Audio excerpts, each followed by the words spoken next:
Now it's fine. All right.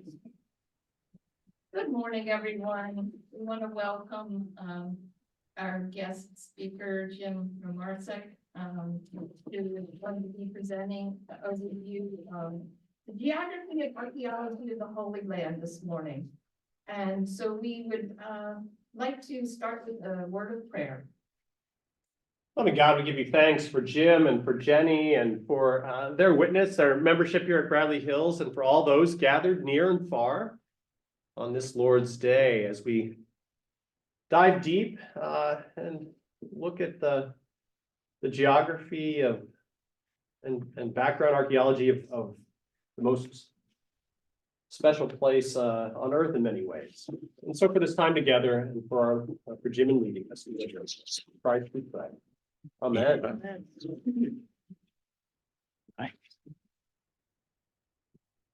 All right, am I good to start? Can you hear me? I'm on the video on the Yes, I'll give the thumbs up. coming through. All right, thank you. I'm going to say, if you want me to join audio, I'm going to say no. All right, thanks. Hello, I'm Jim Rymarcsuk. I'm a member here at the church. I've been at the Princeton Theological Seminary for about the last year and a half, which is kind of unusual for somebody my age, but I've been living in the dorms there and commuting back and forth. But this semester, I'm doing my final semester remotely, so I'll be here more often. Which is good and bad. I'll miss it, I'm sure. But it's part of my work there. I've been focusing on the archaeology and history. And in particular, so I've taken a few archaeology classes, and I spent in the summer, I was in Israel with an archaeology program that we visit around. So I wanted, based on that, I wanted to kind of share a view of the archaeology and history of the Holy Land, because of the aspects that it provides sort of a physical and tactile way to understand what all the stories and all what we read in the Bible. So to me, I'm a kind of an engineer and tactical person.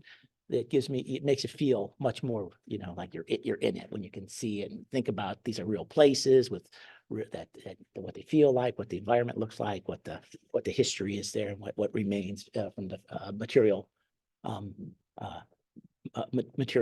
results that still exist there. So that's what I'll be talking about, and feel free to interrupt at any time. I don't know, some of you probably I'm sure have been there and may have questions or perspectives you want to add. So feel free to. This is kind of an overview. So with that, let's see if I can advance that. Which doesn't want to advance. Go to the lower left of your slide, you'll see the little rows. Yeah. Right. Other left. On the town. Here. Go down to the. See those arrows? Oh yeah, very shade, very light. Get it going. There we go. Okay, so I want to just talk a little bit about the overall region, and then I'll talk timelines too, because I'll be using a lot of talking about the Bronze Age and Iron Age and periods around here. So this is, and I'll be talking about obviously the biblical time, so Old Testament into the New Testament. Old Testament is obviously much longer period of time, so over 1,000 years of history. So lots of different things happening at that time. In New Testament, very condensed and in a 30-year period or so. We're starting around the late Bronze, which is around 1200. Through the time of Christ, so about 1,200 years is what the Bible covers. But the history in that region goes back much further, and so this is the main players around there. Of course, where the Holy Land is here, and this shows the path. The red path is the path of Abraham. From Samaria, Babylonia, Samaria, down in Ur, and much of his family. They keep going back to Haran in the Old Testament. The red path through the middle. It starts down in the lower right in Babylon. That's where he's nominally from, but a lot of his family, when they go back, when Isaac and Jacob go back to get wives, they go back to Haran. That's where his extended family is, and bring him down to the Canaan area down in the lower left. But the big players are, of course, Syria, which is the blue one up on the Neva on the Tigris River, that they're attacking Israel all through the Old Testament. The new Babylon, this shows old Babylon, ending 1600, but then the Neo Babylon comes on about 700, and that's the one that eventually destroys Jerusalem and puts the Babylonian exile on the Neo Babylonians. And then, of course, the Egyptians, which just keep going for thousands of years. So even through the time of the temple, the destruction of the temple, the Egyptians are there. Other ones are gone by the time, mostly gone, like the Hittites, the Mitanni. So, but there's a lot of interaction going on. So you hear about them all the time, and they're the ones playing around. This is the broader view. So you're going to, and then from a timeline perspective, we're starting from around 2000 or so BC, depending on exactly where you put the earliest part of the patriarchs. With this shows sort of the time, and that from an archaeological terms, that's the Bronze Age. So, but the history in the region goes back into the Neolithic. This is pictured. I took a Jericho. This is there's 8,000 years of history of Jericho before the Bible, and there's remains there before the Bible, and so the history, and that's not unique to Jericho. It's Megiddo's like that. Many other cities there have long histories through the Stone Age, or starting in the Stone Age, and then so in the Bronze Age, Middle Bronze, that's when the time of the patriarchs is. That's where Abraham, Isaac, Jacob goes through. Then you have the Egyptian piece. This is middle or later in the Bronze Age to Moses. The wilderness and entering the promised land under Joshua is around the end of the Bronze Age. And then time of the Judges is from the Bronze Age into the beginning of the Iron Age. So the Iron Age starts around 1200. So this is kind of comparing the biblical timeline with the archaeological timeline. And the findings you start getting archaeologically, because when they're just Bedouin, nomadic people moving around, there's not much archaeological results. You don't have much of a physical footprint. The first archaeological find in the Holy Land that mentions Israel is called the Merneptah Stela. It's in Egypt. It was 1207 BC dated to, because the Egyptians have a very good dating system. Merneptah is a pharaoh, and so it mentions that he was in Megiddo. All the people he defeated, one of which was Israel. That's the first mention of Israel outside the Bible. So 1200, right around the time of the Judges. And when the Israelite was the name Israelite was just becoming created from the 12 tribes. And then you go, the United Kingdom starts under Saul around 1050. Saul, David, and Solomon, that's the United Kingdom period, about 50 to 100 years, right around 1000. That's mentioned for the first time, the House of David. Found this is only like 20 years ago or so on what's called the Dan Stela. We'll talk about Dan, the city of Dan in the far north of Israel. But they found, and this is written in there in Hebrew, it says that David. So it's the House of David, the first find of the name of the House of David at the time of David, around the time of David, within 50 years of when that would have been. So there's ongoing archaeology all the time. So they're really finding a lot of new things. The Israelite, used to be all the Americans, still is Americans, and Brits and Germans, but lots of Israelite. They have a huge, the Israel Museum is huge. And that's where the Dan Stela is, for example. They found that just 20 years ago, and going tracing history. So that's around 9th century. And then you have the divided kingdom being created around 922. And you have the divided kingdom of Israel and Judah. And that's when most of the Bibles are in that period, when it's the divided kingdom, mostly from the Judean perspective. But there's multiple stelas. There's the Mesha stela, which is written for the king of Moab is Mesha. That's from 840. And it talks about Israel and the kings in Israel and Ahab. And it also mentions House of David, just more recently they found. That's in the Louvre now. And then you have late in that period, at the end of the divided kingdom, you have Many more things starting coming up. So the Lachish release we'll talk about around 700. That's the second city of Judah, Lachish. It's defeated by the Assyrians in 701. They have great details of how that happened. There's writings, there's these reliefs in Nineveh that have been discovered. So lots there. And then the timeline going into Babylonian exile, and then return to Judah, the new temple, and then into the New Testament. So that kind of gives the overall, and that's history. Then there's a lot of history. It's a lot of written things. Besides, there's the Bible and other written sources. But the archaeological sources are what tell you most of what's going on outside the Bible in the Bronze and Iron Age. The historical period starts around the 6th century, when after during the Babylonian exile period. That's when there's many other written sources.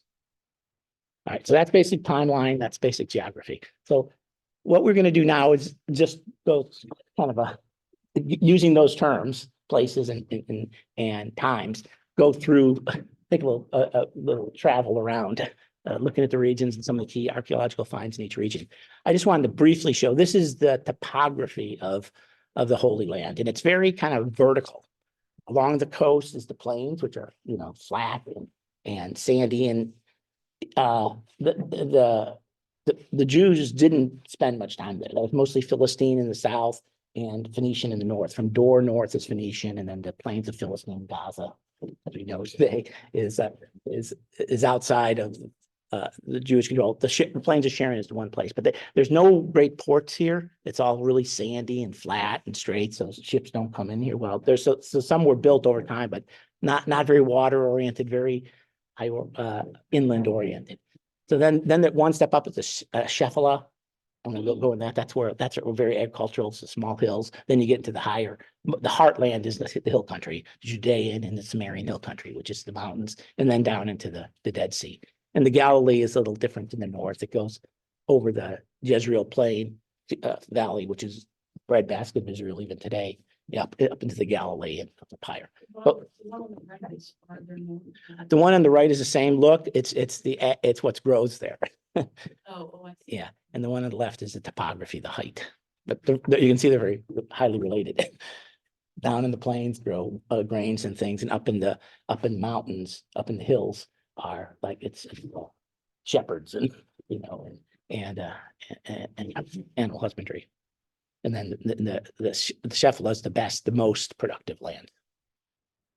Okay, so what we're gonna, and these are these are the nominal areas where the different tribes came in after the conquest. So these are 12 tribes, although they're not well defined. They change over time in different parts, but this is the basic layout of the tribes. So Judea in the south, and Manasseh and Ephraim on the north, which is the heart of Samaria in the future. This is around the 12th century, right after the conquest. This has been the tribes when Joshua came in, mostly on the left bank of the Jordan, but the Transjordan also has had Israelite influence in different areas. You can see on the other side. But it's surrounded by all the places you hear about all the time. Eden in the south, Moab in the east, Ammon in the northeast, the Armenians are the Syrians, Syrian Armenians in the way northeast, and then in the northwest is the Phoenicians and the Philistines, of course, further out of the Egyptians and others. But that's so a lot in the time of the judges. This is the reference for geography. Once you get in Joshua and Judges, it talks like this. As soon as you get into the monarchy, it's one Israel, and then the divided kingdom is between Israel and Judah. I think we'll talk about that. And so Israel is broadly defined as from Dan to Beer Sheva. That phrase comes up like many times in the Bible, a dozen times. Dan's in the far north, way up near Syria, and Beer Sheva's in the south, in the desert, in Negev, and everything in between is, when the greater Israel is from Dan to Beer Sheva. This the Bible says many times. So we're going to take a little tour, going from covering from Dan to Beer Sheva, but starting kind of doing a loop up and a loop down, looking at the topography around there and the key archaeological sites in each place. So to do that, we're going to first do two swaths, one up and one down, starting the coast and go up through the highlands, which is the heart of Israel, and then we'll come down south through the Rift Valley there, the Jordan Valley. and down into the desert. And we'll do a stop at each one of these, doing a brief look at each one. Any questions on that? Makes sense? Okay. So this is the coastal line. This looks at this is what it looks like. It's always kind of big beach, the Mediterranean Sea there, which is not many ports, not very rocky. Most of it, there's a few promontories, but very few. So this was not a heartland of Israel. This was the heartland of the Philistines and the Phoenicians. And so there was conflict along the edge of this, but not, it didn't really fit. And this is where most of the people would go. So Israel is a little bit tucked away. When people would go from Egypt to Mesopotamia, they would always go along the coast here because it's flat and easy to just walk along.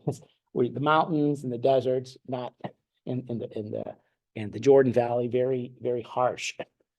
So this is the hot path through that. So Israel was always kind of on the side of it. So we'll see that, and that's so they're not recognized in a lot of places because of those, because they're off to the side. So this is a couple sites I want to talk about on the coast. This is the site of Tel Dor, which is the southernmost. If you look, the map's not there, but it's just up in the north. It was on that earlier map, and it's the southernmost Phoenician site. It's very similar. It's kind of as far as the Phoenicians influenced the south, the Phoenician heartland is Sidon and Tyre, up a little further north in currently Lebanon. And this is a site, actually, my professor who I was there with spent 15 years here. This is a great site because most of the sites are in the middle of the desert. You're like sweating and dirty all the time. This is on the Mediterranean coast. It's a beautiful site, with sea breezes coming in all the time. So it's like other Phoenician sites. It was big on made the purple dye from the shells and Marax. I don't know if you've seen that. So there's all these ponds here were all for breeding Marax shells, and there's a lot of ruins there. The Phoenicians were pretty sophisticated and more sophisticated than the Israelites in their material culture. So they had a lot of luxuries and elaborate buildings. There's me there on the wall for some of the other team doing excavations. So this is an old city, goes back over 1000 BC. It's mentioned a couple of times, like Solomon. This was one of the cities Solomon conquered in the Old Testament. He got wives from Phoenicia and from Dor. It goes way back, but later on didn't play that significant of a role. Just south of there, about 20 miles, is a later city called Caesarea Maritima, which is named after Augustus Caesar, built in the time of the Romans, built by Herod the Great.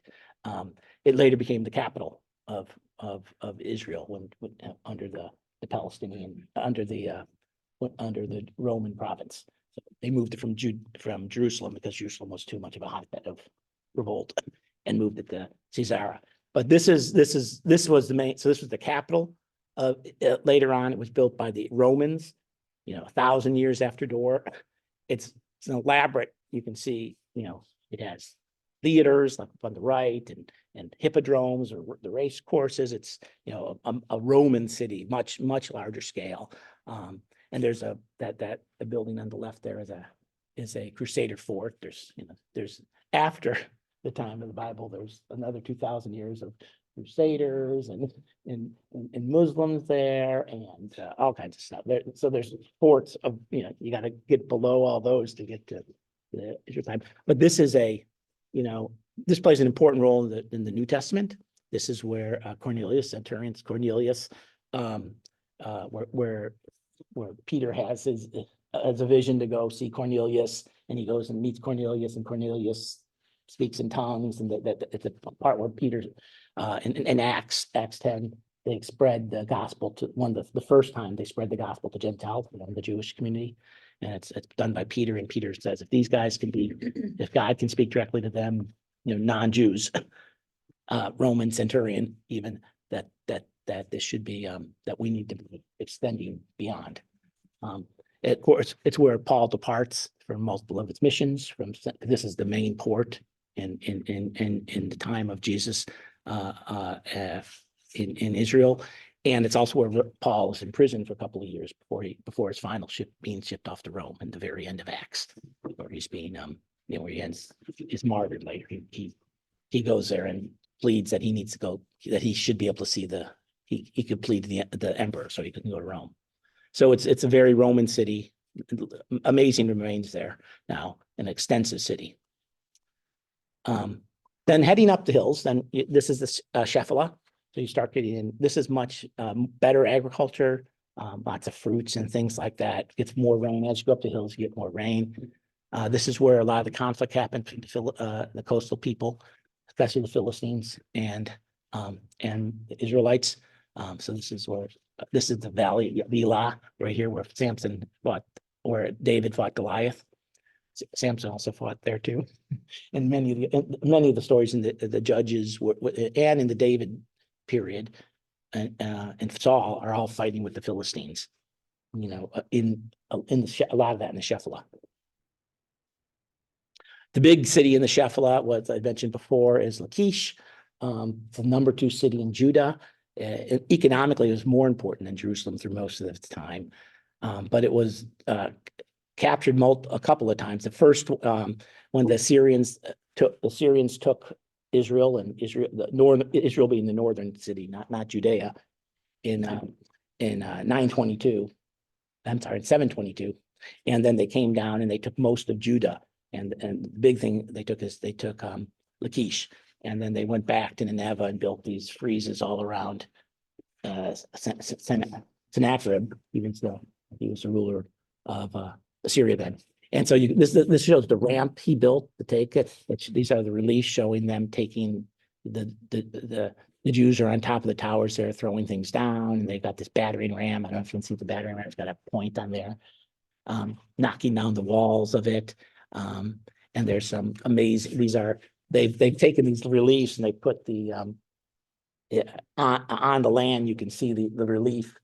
As you can see, they built in metal. The lower left, you see the archers. And they've got a battery ram. They have on metal what it looks like on the relief, right against where it goes. In the physical world, what it looks like on the relief in the Nineveh. So the upper right. The upper right is the relief, one of the reliefs. There's walls and walls of these reliefs in the Nineveh on the Tigris River. Just the walls of the things. No, that's in the palace. The upper right one's in the palace. The lower left is on the hillside. They built metal frames that show the same scenes laid out against each other. So they're actual scenes carved in the walls 3,000 years ago. And you can see what they would look like on the actual hill, because the hill is excavated. So it really makes it real. One of the amazing things that not in the Assyrian takeover, but in the Babylonian takeover about 200 years later, they found these shards or letters that they're sending back to Jerusalem to tell them that the whole Judea is falling.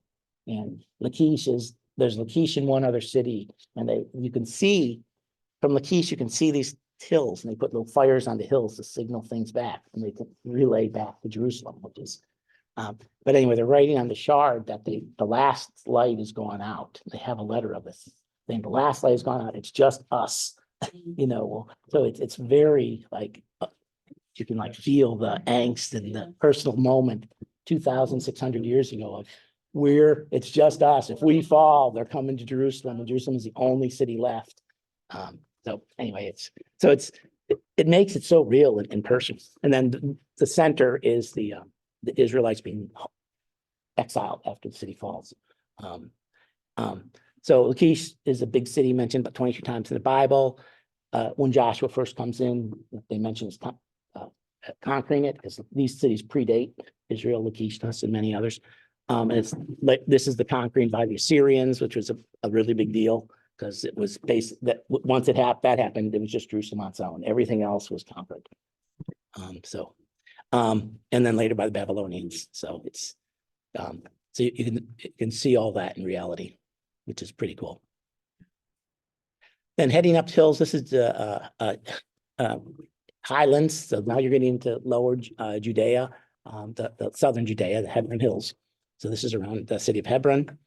Gets much more rockier. Now it's just pastoral life, not much agriculture. A little bit of terraced agriculture. You can see that To get there today, you have to cross, this is in the West Bank, you have to cross this border, the Palestinian, yeah, so it's kind of volatile. Just north of Hebron is Bethlehem. So this is looking, you can see the terracing on the hills there, that's all natural. So it's the rock falls like that. So they are able to capture water and have small agriculture along these edges. This is, that's a church of nativity. Maybe I'll have a better picture, but that's Bethlehem on the hillside there, which is in southern Judea, just south of Jerusalem. Here I am at the door. This is a much later, they made the door really small, so you have to bow down when you go in. This was done in Crusader times, so it's only like 3 feet high. And then that's going, and the right is going into the manger, the grotto of the manger. And then, of course, just north of there is Jerusalem, which is, yes, so prominent.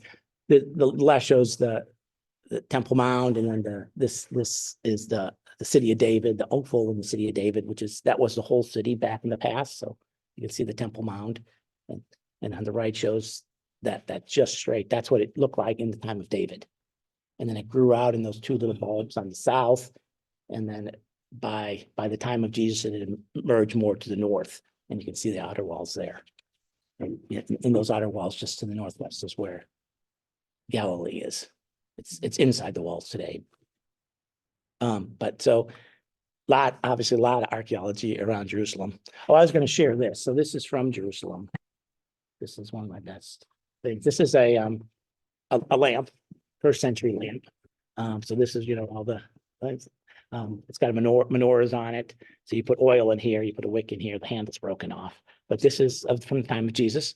It's an oil lamp, a ner in Hebrew. One that I got. Easily out of the town. Put it on your lapel. There you go. Yeah. The showing lower, there we go. Good. There you go. You can see the menorahs. Cool. So I'll pass that around.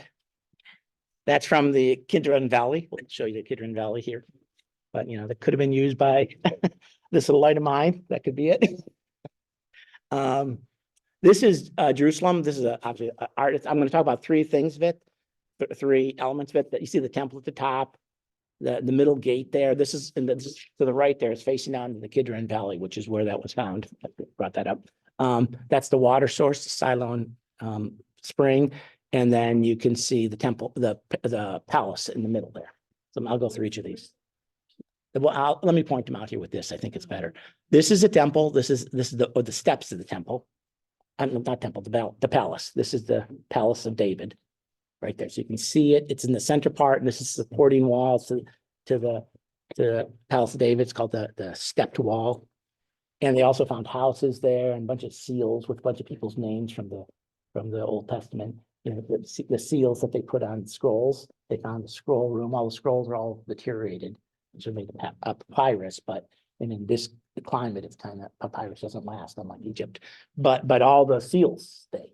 And you have a seal, ring seal, and you put it on the clay. And so they have hundreds of these clay seals with a bunch of names for people mentioned in the Bible. So it's pretty cool. You can tie it to hundreds, and it was like an official, probably library or storage, for official documents in the base of the palace. So that was found in these little houses at the base of the mound there. So that's and lots of other stuff. Jerusalem's loaded with archaeology. This is what I was talking. This is the water source. That's the Siloam spring, which is why Jerusalem's there, because it has water. But it's outside the city. You can see the main wall. So this outer thing that stuck out here was built later. Was built by after David. It was built by when they were getting sieged a lot. It was about Hezekiah built the main extension of that. So this is around the time of when the Assyrians are attacking. And that was so they could secure the water source and get in the city, so that they're sieged, they had water. So there's a spring tower there. You can see on the right, and there's you can see the tunnel in blue. That's Hezekiah's tunnel. They call it the Siloam tunnel because it leads over a half mile underground into a pool, the Siloam pool, which they can then use. So they all have water inside the city, and they had to fortify the spring so that they could maintain the water. And here I am with my group. I'm in the back there in the green hat, walking through the Siloam Tunnel. I mean, the Hezekiah's Tunnel. So it's it's only like this wide and, like 5.5 feet high, totally dark, water flowing on the bottom, but it's over a half mile. It was found about, I don't know, 30 years ago. Yeah, it's still water flowing, still works. Yeah, you can walk through it. It's pretty amazing. And there's a little message in the middle where they met because they dug from both sides and they had to meet up and they were off a few feet higher than the other. And there's a plaque put in by Hezekiah. It's funny because it's a monument plaque underground, and half mile from anything, but it does say this is, we heard them picking. We listened to it, we started digging up and we connected up the tunnels and they didn't dig the tunnels. It's usually only 5.5 feet to the one side, gets higher to like 8 feet, 10 feet, because it's, they had to dig down to connect up. They weren't exactly on the right height. They're pretty close for 2,500 years ago, Yeah. digging all that distance. And it's hundreds of feet deep below the city because the city's going up there. And then this is the Temple Mount. Which is, where the Dome of the Rock is, the most is, that's over where the temple was, but don't know exactly, but then that's the group from the Princeton Seminary that I was with. Okay, so we're talking now mostly about the kingdom. This is in the time of the divided kingdom. So there's two, so all those tribes become two nations. One is the kingdom of Judah on the south. That's where we are up through Jerusalem. And then we're going to move down to the kingdom of Israel, which only lasted about 200 years, from 922 to 722, because it was destroyed by the Assyrians coming in from the north. And complex story, but so now we're going to cross over into Israel, the land of Benjamin, and then This is the other part. the green part. We're going north. I know, but you were saying originally we're doing two itineraries. No, we're still on the first itinerary. I better pick up pace. How much time do I have? Well, we want to include time for. So we should end Q&A, So, I mean, it's, like 10 after? the session ends at 10:15. Okay. Yeah, we want to make sure their brief questions are answered, and if a person answers a question, could you repeat the question as you answer it? Because the microphone doesn't hear you as well. Thank you. Will do. Okay. So we're moving in the kingdom of Israel, still on the first leg. Second leg will be fast. This is moving in highlands, from Judean highlands. So it looks similar. That it's all natural terracing again. It goes on and on. So you see that terracing everywhere. Mostly pastoral, but you can grow olives, grapes, things like that on the terraces, because they do capture water. What we're looking at here, this is the city of Samaria, which was the later capital of Israel, that started in Shechem. We'll look at that and moved to Tarzana, whatever that, and this is the third capital, but this is the highlight capital. This is where Ahab and Jezebel lived. This is a lot of remains there, pretty elaborate, much wealthier than Judea, much wealthier than Jerusalem. This is looking out over the plains. From that capital there, you can look one way and you can see the Dead Sea. You look the other way, you see the Mediterranean. Look north, you look into the Jezreel Valley. It's a commanding position over where people would have traveled. So this was a very much more very prosperous place, unlike Judea. This is near there, and this is Shechem. This is the first capital. So modern day Nablus. Nablus is a big city, like almost 1 million people. So it's kind of covered. But this is where the two mountains are: the mountain of Gerizim, which is was a Sumerian holy mountain, and which is like Jerusalem was for the Sumerians, and Mount Ebal, which is where they first came when they first crossed in. So Moses Joshua was told to go to Mount Ebal, and when they first came into the Promised Land. So we'll talk about what was found around there. And in Shechem is where Jacob's well is, and it's where Jesus meets the woman the Samaritan woman at the well, and talks about Mount Gerizim. I'll talk about that in a minute. So key archaeological finds on Mount Ebal. They have found the temple that looks very much like Joshua's temple, which is described in Exodus and Deuteronomy, and it meets all the requirements. Actually, there's one that predates. So Joshua's time would have been around the 1200s when they had these rectangle temples. There's also a round one that's 200 years older than that meets in there. But you can see it. There's a person there in the blue. So you can sides of it. There's ramps. There's never steps on temples. It's a big platform. They've done a bunch of analysis of all the things that you can find all the things that were sacrificed there and the burnt offerings. So they meet all the requirements of the Jewish codes for sacrifice. You know, the male goats and calves, etc. So that's very similar to what's described in Exodus. So that's only about 25-year-old find made by Hetzel, a Jewish archaeologist. On the mountain across from it, so Mount Ebal is called the Mountain of Evil, and Mount Gerizim is called Mountain of Blessings.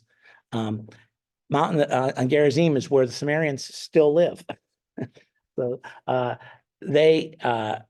this is the chief Sumerian priest. You know, he tracks himself back 5,000 years. He's going through his genealogy, and they have a little bit a different alphabet. They have a little bit different than the Bible. Kind of refers to the Hebrew Bible as kind of the new modified one, that they have differences versus the Sumerian Bible. They're still doing sacrifices there. That's a sacrifice thing there where they're doing burnt offerings in those holes. There's only about 350 Sumerians left. They've been on Mount Gerizim since 5,000 years ago, and they have continuity. They still exist, and they've always had this like very close to Judaism, but not exactly. You know, they kind of like what's going on in Jerusalem is a newfangled religion. Is how he refers to it. So you know, this is where Jesus tells the Samaritan woman at the well that the hour is coming. If you won't worship on that mountain nor in Jerusalem, but instead in spirit and truth. So he's saying, you know, these are. He talks about the connectivity there, and the Sumerians are always, you know, slightly different, but highly related to the Judeans. So that's then heading further north. This is the Jezreel Valley. So as soon as Sumerian highlands end, there's this giant valley that cuts through from the coast, not from near Mount Carmel into the Jordan Valley. Again, breadbasket of Israel. And here you have Megiddo, which guards the crossing from across the Carmel Ridge. And I will talk about Megiddo, very, very prominent archaeological site. And then across it to the north, that's Nazareth, which is on the cliff looking over. And yeah, so a lot of things going on in the Jezreel Valley. It's very, very important. But I'll talk about a couple of them. This is Megiddo. Off to the right is this gives you a sense of there's over 28 layers, 28 cities that have existed at Megiddo since that. And you can see the layering down there. Going back 8,000 years. So you have to pick what city you're talking about. And many of them are described at different places in the Bible, different ages of them. So this is in Megiddo. This is looking out from Megiddo, archaeological, you know, the city itself out onto the plains. There's a layout of the city. It has a lot of stables. It's where Ahab, who had big chariot armies. The Israelites, not the Judeans, but the Israelites had a lot of chariots. They would fight. They fought in some of these wars back in the chariot times against the Egyptians and the Syrians. So anyway, there's bunches of stables and horse things there. This is the gate. It has this classic gate. And Megiddo is one of the big cities that predates where Solomon did a lot of work. They all have common gates. These six chambered gates, which you see, which are different ways of how you enter into the city and where a lot of the political work occurs. Obviously, so this is where sites predating Israel, major battles occurred before the Bible. It's mentioned 12 times in the Old Testament, one in the New Testament. New Testament just being in Revelations, you know, where the end times that will be. Megiddo is Megiddo, hill Megiddo, but in Greek, which the New Testament is in, there's no H's in Greek. It's just a dash. So that goes away to get Megiddo again, which is a Greek means hill Megiddo, which is the fort of Megiddo. So it's part of the conquest story. It's done, Joshua and Judges, they conquer Megiddo. Solomon does a bunch of work in Megiddo. It becomes one of his cities where he fortifies. It's where Josiah is killed. So when Josiah is doing the Deuteronomic changes and improving the going back to the traditional things, he for some reason he goes and fights the Egyptian pharaoh, which is a very bad idea because they never win. But anyway, he dies in Megiddo fighting with Pharaoh. And then it's been, of course, the end time Armageddon battle in Revelations. This is then looking at Nazareth. That's the Church of the Annunciation. So many of the sites, the Christian sites, especially in the Galilee, but all throughout are, there's Byzantine churches on those sites. So they're historically, there's been a church there for 1700 years. So right after Constantine turned the Roman Church Christian, his mother Helena went right to the Holy Land and founded all these sites. So you find there's a lot of history post Bible that ties locations. So one of them is in Nazareth, the Annunciation, where Mary received the Annunciation of the birth. And those are just fascinating on their own accord. And then last stop, we're done with this. We're coming up the north. This is Mount Hermon, which is snow covered, green around it. Doesn't look like Israel, but that's the very peak there. That's you can see it from a long way. It's a whole different climate when you get up north. And this is Dan is the town up there, the very northern end from Dan and Megiddo. We'll come back down to Beer Sheva. But Dan is where the Israelites set up one of their temples, which was problematic because it was outside Jerusalem. But this is the town of Dan. The gates on the lower part, the temple's on the upper part. This is what it looks like. There's a river coming by here. So again, not very Israelite. It's roaring white water rivers right around. They're beautiful, all very green. This is coming into the gates. This is a 6-chamber gate, just like they have at Megiddo and like they have at many other places. All the old cities, Lachish, all have these 6-chamber gates where they protect it with. This is the temple mound, which is where they would have a golden calf, which Isaiah and other prophets hate. What they've done they use Dan a lot, because they're building these idols. And it would also have a horned altar, which they found all the pieces and reassembled a horned altar. This is all on the temple, the precinct there. So Dan is the northern end where they were doing sacrificial work in the kingdom of Israel, the northern kingdom. All right, that gets us all the way to the north. We're going to head down south then from Dan through the Galilee and down the Jordan River into the desert. This will go faster. This is looking down the Sea of Galilee from the Mount of Beatitudes. So there's also a Byzantine church on that peak, and you can see a lot from here. One interesting thing here is you're looking down. The sea is over 1,000 feet or more below sea level. So the whole land is depressed here. So you come into this like a giant bowl. So that where Beatitudes historically is being given. This is Capernaum right off here, which is where Peter and Andrew are from, and where the synagogue is, where Jesus gave his first talk. Almost all the Gospels occur, the non-Jerusalem part of the Gospels occurs in this little crescent you're looking at right there. I mean, that's all kinds of sites are there. So this is the Byzantine church, the Tagba church, which is where the fish and loaves is. And if you look on the bottom there, you can see there's a mosaic of the fish and loaves done from the 3rd century. So from the very bottom, underneath the altar, see the picture with the altar? There's a fish, there's a basket in the middle and a fish on each side, a mosaic, which are overturned. That's done Byzantine, that's 3rd century. They said that they located it there. Then Magdala, where Mary Magdalene's from. That's the fishing town there. And that opens that gap. I'll talk the rest of this. This is where Tiberias is, which is the main Roman city, which is a big city even in Jesus' time. It was once the capital, and the capital was moved to Sephora, which is only a few miles from Nazareth. So Jesus grew up very close to not talked a lot about, but main Roman city, only like 3 miles from Nazareth, 4 miles from Nazareth. Then this is that that little valley there leads out to the Galilee, the Nazareth, and that's the Horn of Hot, the prominent point where the Crusades ended on the Horn of Hot, and Saladin defeated the Crusaders in the 12th century there. When you go up north there, this is what the Jordan River looks like above the Sea of Galilee. People whitewater rafting it, it's beautiful. This is what it looks like below the Sea of Galilee, which is, from Sea of Galilee to the Dead Sea, so much drier and, but still they had lions and things back in there in Jesus's time. It was very, along the river is very kind of wild. This is the crossing of the Jordan. So up at left, the people closest to us, this is where people get baptized, where Jesus was baptized.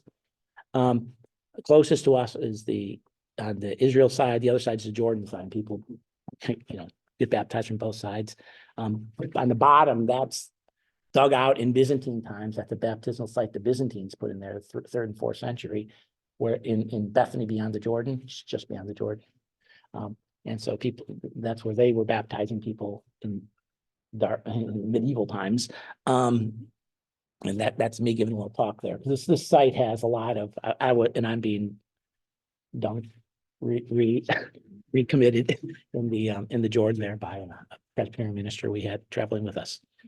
So, but this is also the site where Joshua crossed. It's the site where David, when he was running from Absalom, crossed. It's where Elijah crossed when he was pulled up by the chariots of fire. It's where this site is repeated, is connected to the Bible many, many times. And they keep going back to the same crossings here because it's a place that's a significant symbolic effect. And it's, of course, where John the Baptist was baptized and where Jesus was baptized in the New Testament. Then just up from that is the city of Jericho, the oasis of Jericho. This is from the Mount of Temptation. So there's a monastery there. It's also Byzantine going back. And so you're looking down from the Mount of Temptations to the green area, that's Jericho, out to the Dead Sea. This is how there's a cable car up to the monastery. I don't think the monks are allowed to use it though. But tourists do. And this is Jericho. I showed you the piece into that. Just south of Jericho is Qumran, which is where the Dead Sea Scrolls were found. It's found those you can see little holes about 3/4 way up on those mountains. Those are the caves where the Dead Sea Scrolls were found. The Dead Sea Scrolls were written around the time of Jesus. They basically cover almost all the books of the Bible and many other things. They very much agree with the Bible. So they're far and away the oldest source. So even though the Bible is rewritten, copied, the oldest other copies we have are several hundred years later, and for the New Testament, even older than that. Newer than that. They really verified a lot of that. And they were found about 30 years ago, not that long ago. There's so that's in there. And there's a huge hall, like thousands of documents. And then this is looking further south and outward. That's the Dead Sea, which is shrinking all the time. So you see from the pothole, the sinkholes that are forming all the time around there as the water level goes down and it falls in. You're here at least, 1,500 feet below sea level. So it's really the lowest spot in the earth and getting lower all the time as the surface goes down. That's Masada, which is where the Jewish people all killed themselves so that they weren't captured by the Romans. Sodom and Gomorrah in the south there, and where all the pillars of salt are, because it's just loads of salt here and loads of you get these salt pillars that look like people. And then coming out of the Jordan Valley, this is into the Negev, which is the desert to the south of Judea, just to the south of Judea, which is where Beer Sheva is. So we're moving into the southern extreme now. That's the modern city of Beer Sheva. So with the water from the Hebron River, they have quite a city there, about 500,000 people. So right in the middle of the desert. These are Bedouins who still live roaming lives there, although they have these little shanty towns they live in too. But they have move around with their camels and other things, and are still move across the borders with Jordan and others kind of freely still. Then this is into moving even further south into Sinai. This is the monastery at the foot of Mount Sinai, all in the southern end of Sinai Peninsula. And then this is up on the top of Mount Sinai looking out. So the desert is much more mountainy. So this is the view from the top of Mount Sinai looking out. And we've now reached the southern end, extreme of Israel. So that's it. With that, I'll open it up for any questions or comments. So, Just, Jim, I find it almost overwhelming to try to, well, I mean, first of all, thank you. What an incredible brief tour, but very rich tour of sites. And I think, well, from the historical map, I think we get the feeling that this area has been in turmoil and quest for much longer than the last, I don't know, 2 or 3 or months that we've been hearing about. And tell us a little bit about, the feel that you had in going to these sites. And I did note that still many of them are in the West Bank, but certainly not all. And what's the feel of that you had during your visit in that area? And of course, that was before the heightening conflict. You mean like a modern political, or you mean like the feel of just being in there? Both, I would say. I mean, Yeah. I would say, That's not true. did it influence? I mean, what's the feel of your actual visit? And then, Yeah, I mean, I think it's an incredible feeling, I think, to be in the, physically be in the sites where all these things happened, and also to just, I think it gives context. I'm not sure how to do that. To so many of the stories, so many of the stories in the Bible are complex, and they're different times and some different perspectives. And I think being able to, at least from the way I think, putting things in a, oh, it was there. Oh, you can see that from there. Oh, that's what that countryside looks like. Oh, that's what they mean when they talk about, whatever thing they're using, tool or house or location. So that's amazing. It makes it so much more, I think, understand it, and makes it so much more real to me. So that from that perspective, the historical and the understanding of the Bible and how things worked and what's unusual and what's not too. Is some things in the Bible seem unusual to us, but you're not, when you're there, it's like, oh, of course it's that way. So that was amazing. yeah. Really We have another reinforced it. question from Michael. Yeah, thank you. But I could also say briefly on the political thing. Yeah, you definitely feel it in the West, in the West Bank. We didn't go to Gaza. Gaza is too hostile, but very close to it. It's you saw the walls, the city, there's the cities, some of the cities Jewish people can't go in, like Hebron and Ramallah and Nablus. Those no Jews. So if we had a Jewish guide, we couldn't go in with them. We had Palestinian guides who you could only go in with them. And then some they can go in for certain times, but they have to be out by sunset. And then the other way around for Palestinians, they can go in here, but they can't do that. So there's not one place. It's these elaborate rules. And yeah, there's a lot of The shelters you talked about, how it's Israelites, have all got their active shelter. They get. Oh yeah. Well, that's all over Israel. They have bomb shelters. So every place we question, stayed at, bomb shelters. So if everywhere. So Michael gives. Yeah, Michael has been waiting. Yes. Yeah, wonderful presentation, Jim. Thank you so Thank you. much. I just had one question. My understanding is that the Dead Sea Scrolls were discovered between 47 and like 56 or something. Yes, Did that's I right. misunderstand what you said? I'm sorry. I just No, you're right. You're right. That's when it took a while. They got the first tranche of them, and then it took 10 years or 20. I don't know exactly. I'm throwing numbers Right. all over here. No, you're right. The first find of them were 47. And then they basically took a while to interpret them. And then it was maybe 30, 40 years ago that we started actually seeing what was in them. Right. Exactly. Yeah. And they're still doing it, but yeah, it started, the real input is, you're right, it started maybe around 30-ish years ago, and it's still, they've done the bulk of it, there's still more. And most of it's Okay. online, and yes, because it's been a huge effort, but that's right, it started, let's say 70 years ago. Okay. Thank you so much. Wonderful presentation. Thank you. We have had a request for your slides. I don't know if that would be possible. Yeah. Sure. we'll follow. Yeah. Thank you. But other questions, other observations, I might questions? give them to you like this, they may be too long. Oh. Yeah, that may be a little bit of a challenge, because it is probably pretty too big to send. I don't, we'll have to figure that out. We'll Diane figure it out. already has them. Is that okay? You want her just to, yeah, okay. But they're gonna be a lot of megabytes. Okay. Other questions or comments? Well, I would just follow up to what extent is there a governmental approach to saving these places, or is it sort of depends on?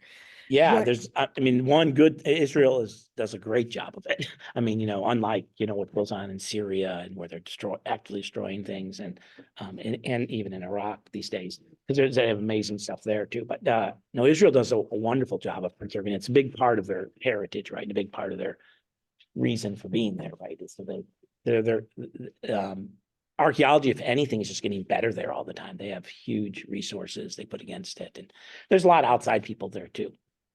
So a lot, still Americans and Europeans, and still have big sites going there. So lots going. It's very well protected, very well maintained. So You mentioned that you went to this one site, but how many different sites are being explored or excavated? oh, hundreds.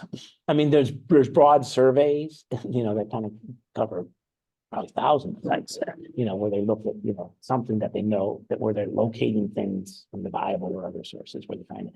And then there's the deep dive places that just have so much, like Megiddo and Lachish and Hatzor, and Dan. There's these big sites in Jerusalem, of course. So but there's, and I mean, there are ones that people use for like political reasons and stuff too. Even like Americans go there with,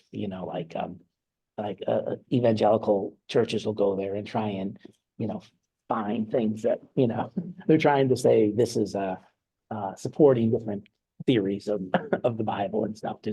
So like in Benjamin, there's an area of Benjamin, which is broadly expanded. So you'll find these, they're trying to say it was a big part. So it's less and less of it was Samaria, and therefore less and less Palestinian. And, there's a lot, those ties to a lot of their people use archaeology for political purposes there, and for theological angles too.